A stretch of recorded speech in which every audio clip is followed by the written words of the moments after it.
આજથી પીએમ નરેન્દ્ર મોદી ગુજરાતના 3 દિવસના પ્રવાસે છે। પીએમ મોદી ગુજરાત પ્રવાસની શરૂઆત સોમનાથથી કરશે। સોમનાથ મંદિરમાં ઓમકાર મંત્ર જાપમાં તેઓ ભાગ લેવાના છે અને રાત્રે સોમનાથ મંદિરમાં ડ્રોન શો પણ તેઓ નિહાળશે। રવિવારે સોમનાથ મંદિરમાં દર્શન અને પૂજા કરશે અને શૌર્ય યાત્રા બાદ જાહેર સભાને તેઓ સંબોધિત કરશે। શૌર્ય યાત્રા બાદ થશે ઐતિહાસિક મહારાસ। ત્યારે સોમનાથ મંદિર પરિસરમાં આહિર સમાજની બહેનો મહારાસ કરવાની છે। નાયબ મુખ્યમંત્રી હર્ષ સંઘવી સોમનાથ પહોંચ્યા છે। મંત્રી જીતુ વાઘાણી સાથે નાયબ મુખ્યમંત્રી હર્ષ સંઘવીએ સમગ્ર વિસ્તારનો ચિતાર મેળવ્યો તેમજ મંદિર અને આસપાસની તમામ વ્યવસ્થાઓ પણ તેમણે નિહાળી હતી। કૌશિક વેકરિયા, મુળુભાઈ બેરા અને ગીર સોમનાથના સાંસદ રાજેશ ચુડાસમા પણ સાથે ઉપસ્થિત રહ્યા।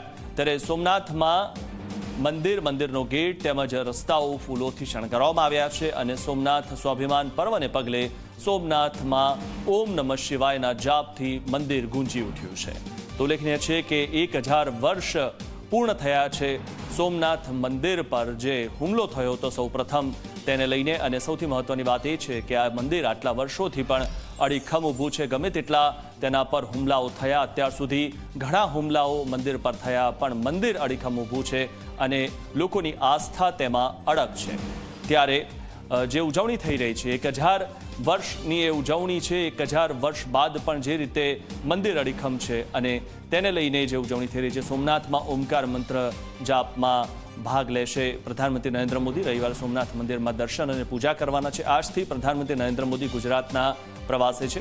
પીએમ મોદી ગુજરાતના પ્રવાસની શરૂઆત સોમનાથથી કરવાના છે। ત્યારે સોમનાથ મંદિરમાં ઓમકાર મંત્ર જાપમાં તેઓ ભાગ લેવાના છે। રાત્રે સોમનાથ મંદિરમાં ડ્રોન શો પણ તેઓ નિહાળશે। સોમનાથ ખાતે સ્વાભિમાન પર્વની એ ઉજવણી, શૌર્ય યાત્રાનું આયોજન, વિશાળ સભાનું આયોજન જેમાં પ્રધાનમંત્રી નરેન્દ્ર મોદી હાજર રહેવાના છે।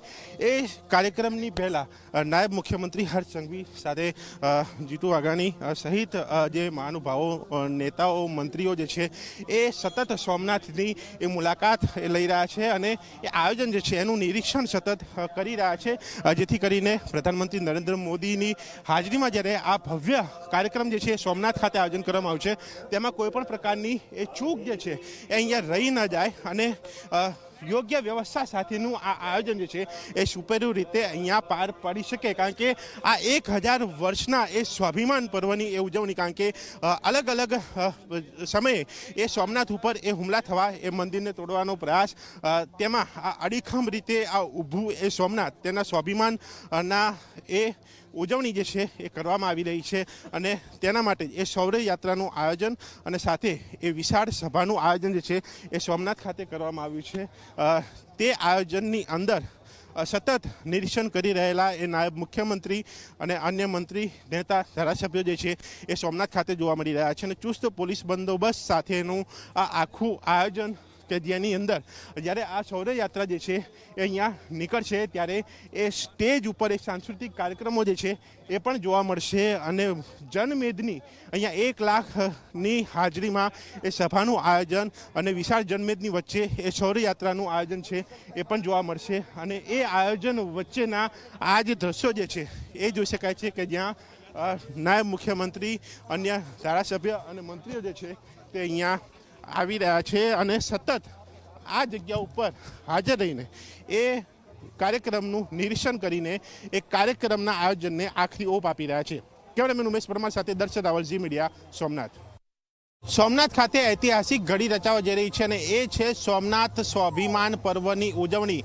1000 વર્ષથી એ અડીખમ ઊભું એ સોમનાથ કે જે સોમનાથ ઉપર અલગ અલગ જે હુમલાઓ થયા, એ સોમનાથ મંદિરને તોડવાના પ્રયાસ થયા, પરંતુ એમાં એ તમામ લોકો નિષ્ફળ રહ્યા અને તેમાં એ અડીખમ ઊભું એ સોમનાથ એના સ્વાભિમાનને લઈને એ સ્વાભિમાન પર્વની ઉજવણીનું આયોજન એ સોમનાથ ખાતે કરવામાં આવ્યું છે કે જેમાં પ્રધાનમંત્રી નરેન્દ્ર મોદી સામેલ થવાના છે। કારણ કે શિવ એ દેવાથી દેવ છે અને પ્રધાનમંત્રી નરેન્દ્ર મોદી પણ એ શિવને સૌથી પહેલા માનતા હોય ત્યારે એ સોમનાથના જ્યારે 1000 વર્ષ એ થયા હોય ત્યારે તેની ભવ્ય ઉજવણીનું જ્યારે આયોજન કરવામાં આવ્યું છે તેમાં તેઓ પણ સહભાગી થશે અને તેની અંદર નેતાઓ, મંત્રીઓ એ તમામ લોકો જે છે અહીંયા જોડાવાના છે। 1 લાખની જનમેદની અહીંયા જોડાવાની છે અને તેમાં કોઈ પણ કચાશ ન રહે માટે આ સતત જોઈ શકાય છે એ ધારાસભ્ય, મંત્રીઓ, એ નાયબ મુખ્યમંત્રીનો એ કાફલો અને તમામ લોકો એ સ્થળ નિરીક્ષણ કરે છે। ચુસ્ત પોલીસ બંદોબસ્ત છે, સાથે જ વિશાળ એ સૌર યાત્રાનું એ આયોજન એ સોમનાથ સ્વાભિમાનને લઈને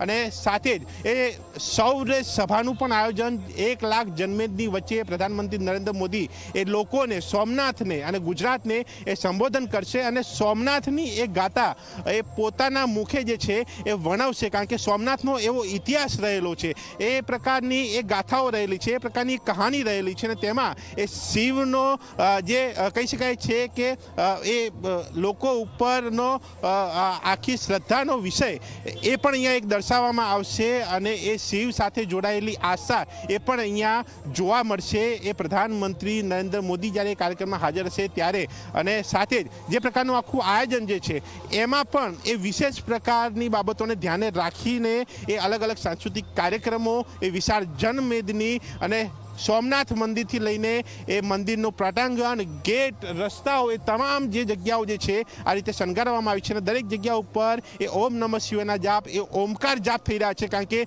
72 કલાકના એ ઓમકાર જાપનું આયોજન અહીંયા કરવામાં આવ્યું છે. એ 72 કલાક જે યુદ્ધ ચાલ્યું હતું એ 72 કલાકને ધ્યાને રાખીને એ 72 કલાકના ઓમકાર મંત્રનું જાપ કે જેની અંદર પણ એ પ્રધાનમંત્રી નરેન્દ્ર મોદી એ સહભાગી બનશે. એ લાઈવ ડ્રોન શો એ સોમનાથની ગાથા ઉપરનો એ પણ નિહાળશે અને તે બાદનું એ 11 જાન્યુઆરીનું આયોજન કે જ્યાં સૌરયાત્રા વહેલી સવારે અને એ બાદની સભા કે જે એ ઐતિહાસિક ઘડી અહીંયા સોમનાથમાં રચશે અને તેમાં સહભાગી થયેલા લોકો પણ એક ભક્તિનો અનેરો આનંદ લેતા પણ જોવા મળશે.